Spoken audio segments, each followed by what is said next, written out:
Hello friends, எல்லோரும் எப்படி இருக்கீங்க? நல்லா இருக்கீங்களா? பொங்கல் கொண்டாட்டம்லாம் முடிஞ்சிச்சா ஃப்ரெண்ட்ஸு ஃபேமிலி கூட எல்லோரும்? இங்கே குவைத்தில் எல்லா வருஷம் போல் இந்த வருஷமும் சந்தோஷமாக ஃப்ரெண்ட்ஸ் அண்ட் ஃபேமிலி கூட சேர்ந்து கொண்டாடியாச்சு. எப்போவுமே ஒரு ஃபங்க்ஷன் ஃபெஸ்டிவலுக்கு லாங் வீடியோஸும் எடுப்போம், ஷார்ட்ஸும் எடுப்போம். ஆனால் ஷார்ட்ஸ் போட மட்டும்தான் டைம் இருக்கும். அதுக்கப்புறம் அடுத்தடுத்து செலிப்ரேஷன்ட்டு டைம் கரெக்டாக இருக்கும்.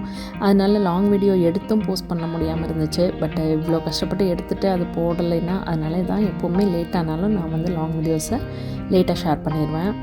நார்மலாக சமைக்கிறது, வேலை பார்க்குறதெல்லாம் ஒரு 1 ஹவரில் முடியும்னா இந்த வீடியோ எடுத்துக்கிட்டே இதெல்லாம் பண்ணுறதுங்கிறது எக்ஸ்ட்ரா டைம் எடுக்கும். ஸோ எந்த ஆங்கிளில் சவுண்டு லைட்லாம் கரெக்டாக வச்சு எடுக்கணும். அப்புறம் சில நேரம் வீடியோ எடுக்கிறோன்ட்டு ஆன் பண்ணாமே எடுப்போம்.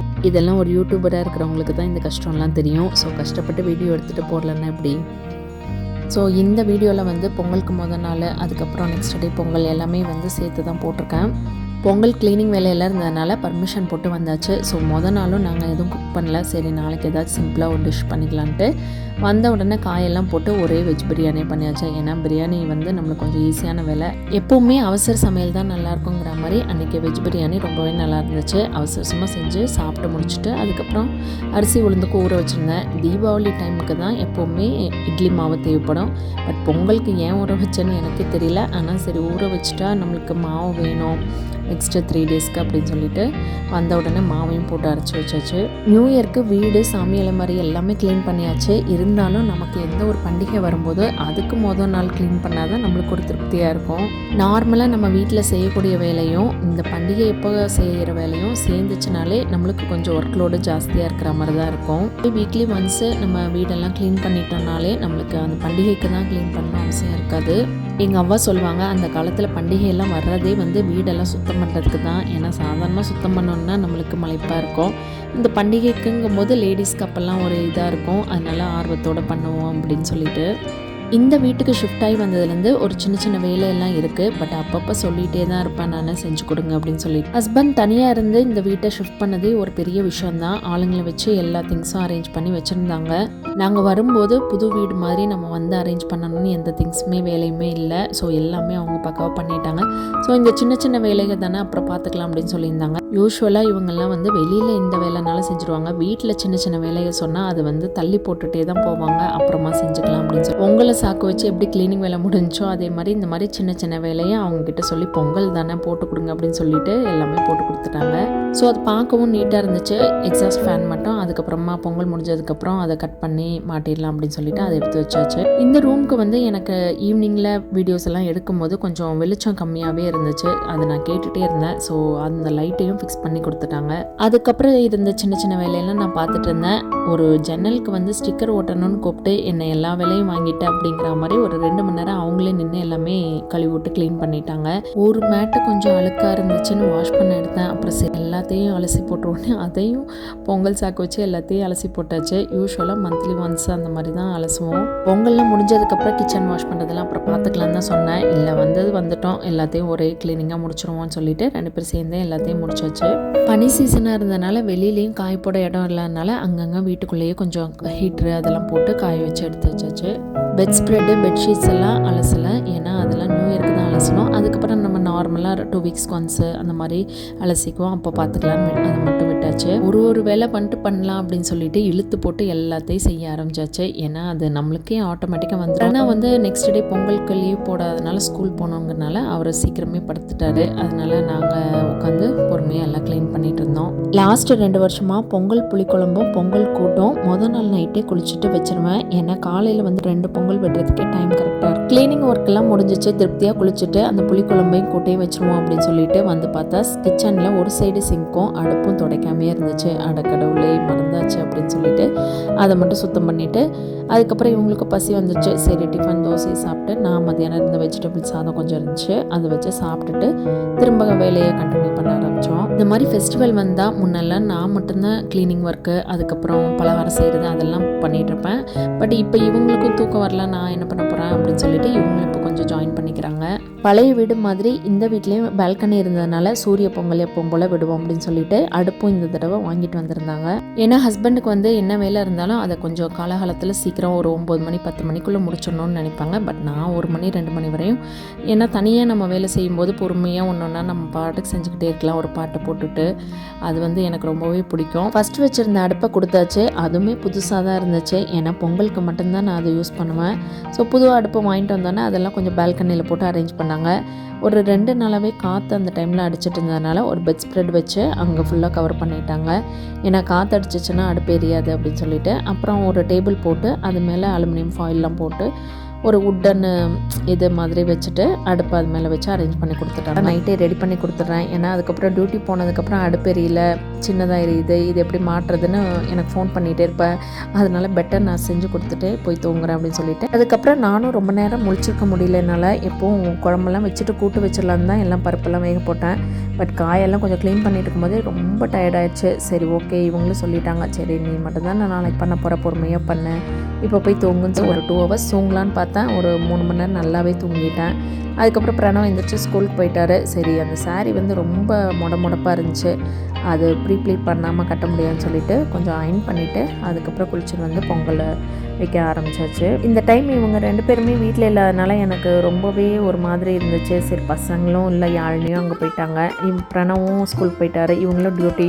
அதனால் ஒரு வெறுப்பாக தான் இருந்துச்சு. சரி, அதனால் பொறுமையாக ஒன்றா செய்வோம் அப்படின்னு சொல்லிட்டு நான் கொய்த்து வந்த புதுசில் ஃபஸ்ட்டு பொங்கல் மட்டும் பாத்திரத்தில் விட்டேன். 2வது பொங்கல் வந்து நான் இந்த மண்பானை திருச்சி தமிழ் கடையில் வாங்கியிருந்தேன். கிட்டத்தட்ட இப்போ ஒரு 13-14 வருஷம் ஆச்சு இந்த பானை வாங்கி. ஸோ ஒவ்வொரு வருஷமும் பொங்கல் வச்சுட்டு அதை க்ளீன் பண்ணி பத்திரமா எடுத்து வச்சுருவேன். 2 வருஷமாக புது பானை வாங்கலாம், இல்லாட்டி வேறு ஏதாச்சும் பாத்திரம் மாதிரி வாங்கிக்கலாம் அப்படின்னு தான் பிளான் பண்ணிட்டு இருந்தோம். பட் என்னன்னு தெரியல, இந்த பானை வந்து விடவே இல்லை. ஸோ இந்த வருஷமும் இந்த பானையிலே விட்டாச்சு. நல்லபடியாக பால் பொங்கி வந்ததுக்கப்புறம் 2 பானையிலையும் அரிசி போட்டு ஒரு இதில் பால் பொங்கலும் ஒரு இதில் சக்கரை பொங்கலும் வச்சுட்டேன். இதுதான் ஃபஸ்ட்டு டைமு நான் மட்டும் தனியாக பொங்கல் விடுறது. இங்கே இதுதான் பிரச்சனை, நம்ம பண்டிகைகளுக்கு லீவு கிடைக்காது. ஸோ எல்லோரும் டியூட்டி அந்த மாதிரி போயிட்டா வீட்டில் நம்ம மட்டும் வைக்கிற மாதிரி இருக்கும். 2 பொங்கல் மண்பானைங்கிறனால கொஞ்சம் டைம் எடுத்து தான் வந்துச்சு. அதுக்கப்புறம் பொங்கல் வேலையை முடிச்சுட்டு அதுக்கப்புறம் தான் புளிக்குழம்பு கூட்டும் செஞ்சேன். மண்பானைங்கிறனால கொஞ்சம் அடியிலையும் அடி பிடிச்சிடாமல் இருக்கணும். அதனால் கொஞ்சம் வெல்லம் இதெல்லாம் போட்டதுக்கப்புறம் கொஞ்சம் கிண்டிக்கிட்டே இருக்கணும். நான் வந்து கொஞ்சம் நல்லா கொதித்து வந்ததுக்கப்புறம் கொஞ்சம் அடுப்பை ஆஃப் பண்ணிவிட்டு அதை அப்படியே குழச்சி விட்டுட்டு அதுக்கப்புறம் வெள்ளைப்பாகெல்லாம் ஊற்றி சக்கரை பொங்கல் ரெடி பண்ணியாச்சு. டியூட்டிக்கு போகும்போது ஹஸ்பண்ட் சொல்லிட்டு தான் போனாங்க, நீ பொங்கல் செஞ்சு முடித்தோன்னே சாமிக்கு படைச்சிட்டு அதுக்கப்புறம் நாங்கள்லாம் வந்துட்டு சாமி கும்பிட்டு சாப்பிட்லாம் அப்படின்ட்டு. நம்ம மட்டும் தனியாக என்ன பண்ணுறது, எல்லோரும் வந்துட்டோம், அதனால் நீங்கள் வந்துடுங்க, வந்ததுக்கப்புறம் எல்லோரும் ஒன்றா சேர்ந்து சாமி கும்பிடுவோன்ட்டு அப்படியே எல்லாம் எடுத்து ரெடி பண்ணி வச்சுட்டு இருந்தேன். மாமியார் வீட்டு சைடு பால் பொங்கலும் சக்கரை பொங்கல், அதுக்கப்புறம் எல்லா நாட்டு காய்கறிகள் கிழங்கு வகைகளில் போட்டு ஒரு கூட்டும் அதுக்கப்புறம் ஒரு புளிக்குழம்பும் செய்வாங்க. இதுதான் அவங்க ரெகுலராக செய்கிற பழக்கம். ஸோ நான் கொய்த்து வந்ததுலேருந்து இதே தான் ஃபாலோ பண்ணிகிட்ருக்கேன். என்னதான் மற்ற நாள் அன்றைக்கி இந்த புளிக்குழம்பு கூட்டெல்லாம் செஞ்சாலும் இந்த பொங்கல் அன்றைக்கி அந்த பொங்கல் கூட செஞ்சு வச்சு சாப்பிட்றது அது ஒரு தனி டேஸ்ட்டாக தான் இருக்கும். இந்த புளிக்குழம்புக்கும் கூட்டுக்கும் எல்லாம் ஒரே காய்கறி தான் போடுவோம். கூட்டுக்கு மட்டும் கொஞ்சம் கேரட் பீன்ஸ் அந்த மாதிரி சேர்த்துக்குவோம். மற்ற கிழங்கு வகைகள் பச்சை மொச்சை எல்லாமே 2 இதுக்கும் ஒரே மாதிரி தான் போடுவோம். கூட்டுக்கு கொஞ்சம் கடலைப்பருப்பும் பாசிப்பருப்பும் வேக வச்சுட்டு எல்லா காயும் வெங்காயம் பச்சை மிளகாய் எல்லாம் போட்டுட்டு கொஞ்சம் மிளகாத்தூள் மட்டும் போட்டுட்டு காயெல்லாம் வெந்ததுக்கப்புறம் லாஸ்ட்டாக தேங்காய் சோம்பு அரைச்சி ஊற்றினா கூட்டு ரெடி ஆயிடும். இந்த புளிக்குழம்பு எப்போவுமே நம்ம செய்கிற மெத்தடு தான். நல்லெண்ணெயில் கொஞ்சம் வெந்தயமும் கறிவடகமும் போட்டு தாளிச்சிட்டு அதுக்கப்புறம் சின்ன வெங்காயம் நிறைய வச்சுருந்தேன். கொத்தவரங்காய், பரங்கிக்காய், சேப்பங்கிழங்கு, சேனக்கிழங்கு, அவரைக்காய், கத்திரிக்காய், பச்சை மொச்சை, சக்கரவள்ளி கிழங்குன்னு எல்லா காய்கறியும் போட்டு யூஸ்வலாக இது வந்து 21 காய்கள் அந்த மாதிரி கணக்கு வச்சு தான் போடுவாங்க. பட் நமக்கு இங்கே என்ன கிடைக்குதோ அது போட்டு குழம்பு வச்சாச்சு. காயெல்லாம் போட்டு கொஞ்சம் லைட்டாக வதங்கினதுக்கப்புறம் புளி தண்ணி நல்லா கரைச்சிக்கணும். அதுலேயும் மஞ்சத்தூள், மிளகாத்தூள், உப்பு, 2 தக்காளி 1-2 மிக்சியில் போட்டு அரைச்சி அந்த புளிக்கரைசலில் போட்டு அப்படியே இதில் காய்கறியோடு சேர்த்து வேக விட்டுறணும். லாஸ்ட்டாக தேங்காவும் கொஞ்சம் சோம்பும் அரைச்சி ஊற்றணும். உப்பு புளி காரம்லாம் எப்போவுமே சீனு சார் தான் கரெக்டாக சொல்லுவாங்க. நான் வந்து குத்து மதிப்பாக போடுவேன், பட் கரெக்டாக தான் இருக்கும். சில நேரம் வந்து அது ஏதாச்சும் ஒரு சொதப்பி வச்சுருவேன். கூட்டு புளிக்குழம்பு எல்லாம் ரெடி பண்ணிட்டேன். அதோட கொஞ்சம் ஒயிட் ரைஸும் வச்சாச்சு. என்னோட சமையலில் எப்போவுமே உப்பு கொஞ்சம் கம்மியாக தான் இருக்கும். பொங்கல் அன்னைக்கு செஞ்ச புளிக்குழம்புல கொஞ்சம் புளி ஜாஸ்தியாகவே தான் போயிடுச்சு. நான் வந்து காய்கறி கிழங்குலாம் நிறையா இருக்கனால புளிப்பு கொஞ்சம் ஜாஸ்தி இருந்தால் தான் நல்லாயிருக்கும் அப்படின்னு நினச்சேன். அதுக்கப்புறம் தேங்காய் சோம்பெல்லாம் ஊற்றி கொஞ்சம் கரெக்ஷன் பண்ணிட்டோம் அவங்க வந்ததுக்கப்புறம். ராணிக்கு எப்போவுமே இந்த புளிக்குழம்பு ரொம்ப பிடிக்கும். ஏன்னா அந்த பொங்கல் அன்னைக்கு செய்கிற இந்த புளிக்குழம்பு கூட்டும் அது ஒரு தனி டேஸ்ட்டாக இருக்குது அந்த பால் சாதத்தோடு வச்சு சாப்பிடும்போது அப்படின்னு சொல்லிட்டு ரொம்ப ஆசைப்படுவாங்க. ஸோ எல்லாத்துக்கும் நான் சேர்த்து இங்கே செஞ்சிடலாம் அப்படின்னு சொல்லிட்டு அவங்க சக்கரை பொங்கல் மட்டும் வச்சு சாமி கும்பிட்டு அதுக்கப்புறம் இங்கே வர சொல்லிட்டோம். எல்லாருமே டியூட்டி ஸ்கூல்லாம் முடிஞ்சு வர்றதுக்கு சமையல் முடியறதுக்கு கரெக்டாக இருந்துச்சு. ஹஸ்பண்டோட தம்பிக்கும் ஆஃப் இருந்துச்சு. ஸோ அவங்களும் எல்லோரும் வந்தாங்க. ஸோ எல்லோரும் வீட்டுக்கு வந்ததுக்கப்புறம் தான் எனக்கு ஒரு கலகலன்னு இருந்துச்சு. அது வரைக்கும் சைலண்ட்டாக நான் மட்டும் செஞ்சுட்டு இருந்தேன். பொங்கலுக்கு கலர் கொடுத்து கோலம் போடணுன்னு ரொம்ப ஆசை. ஆனால் டைம் இல்லை, நைட்டும் வேலை சரியாக இருந்துச்சு. காலையிலேயும் கிச்சனில் ஃபுல்லாக நின்னாச்சு. அதனால் எப்பவும் போல் பச்சரிசி மாவு கோலமே போட்டுட்டேன். சாமிக்கிட்ட இருந்த 2 பெஞ்சையும் க்ளீன் பண்ணிவிட்டு அதுலேயும் பொங்கல் பானை போட்டு பச்சரிசி மாவு கோலம் போட்டுட்டேன். என்னோட தங்கச்சி சிந்து சொன்ன மாதிரி ஒரு வாய் பொங்கல் சோறு சாப்பிட்றதுக்கு எவ்வளோ வேலை பார்க்க வேண்டியது இருக்குது அப்படிங்கிற மாதிரி இருந்துச்சு. நல்லபடியாக பொங்கல் சொல்லி இந்த வருஷம் பொங்கலை சூப்பராக முடிச்சாச்சு. எல்லோரும் சேர்ந்து கொண்டாடிட்டோம். பொங்கல் இந்த எபிசோடோட முடிஞ்சிச்சு. நெக்ஸ்ட் ஒரு இன்ட்ரெஸ்டிங் vlogல பார்க்கலாம். தேங்க்ஸ் ஃபார் வாட்சிங்.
ஹாப்பி பொங்கல்.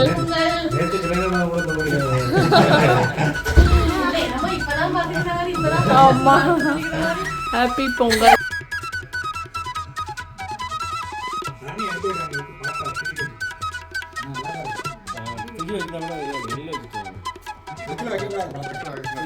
தண்ணி போய் நில்லுங்க. பக்கத்துல ஒண்ணு போல மூணு வரும்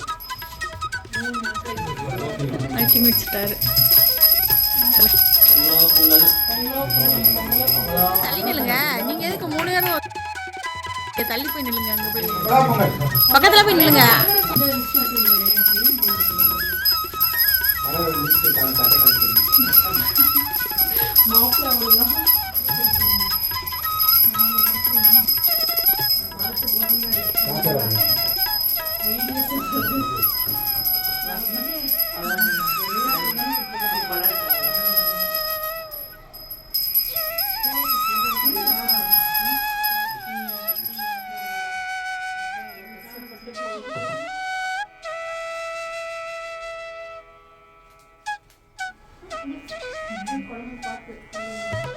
பொங்கல் தான் சாப்பாடு.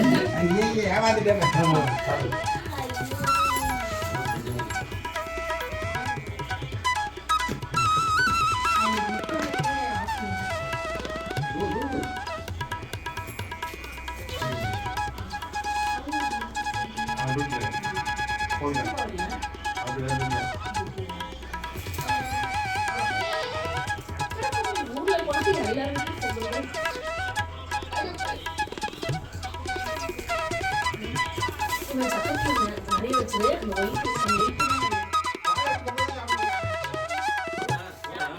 பொங்கல் தான் இன்னைக்கு.